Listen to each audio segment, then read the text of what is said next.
Sinalakay ng mga otoridad ang isang gusali sa Angeles, Pampanga na scam hub umano.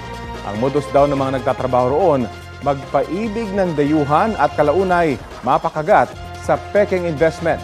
Balita hatid ni John Consulta. Mabilis na inakyat ng mga tauhan ng NBI Pampanga at 301st Special Mission Group ng Philippine Air Force ang gusaling ito sa Angeles City, Pampanga.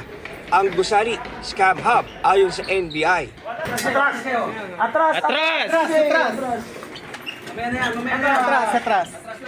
Atras dyan. Huli sa akto habang abala sa kanilang mga computer ang nasa 85 individual. Base sa nakuwang impormasyon ng NBI, sa dating sites naghahanap ng target ng mga dayuhan ang grupo para mapaibig at mapakagat sa mga bogus na crypto investment. Verify natin yung informasyon na yan pagkatapos natin ascertain na may existing illicit activities na ginagawa nitong opisina. Nag-apply tayo ng warrant to search, seize, and examine computer data. Ang ginagawa ng mga empleyado nila ay pupunta sa social media.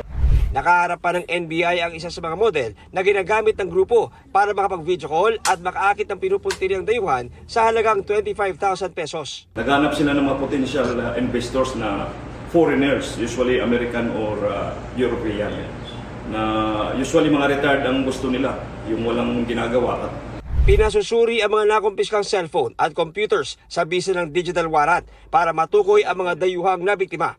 Nakakulong na ngayon sa NBI Region 3 ang mga inaresto na naharap sa reklamong paglabag sa Cybercrime Prevention Act. Sinisika pa namin makuha ang kanilang panig.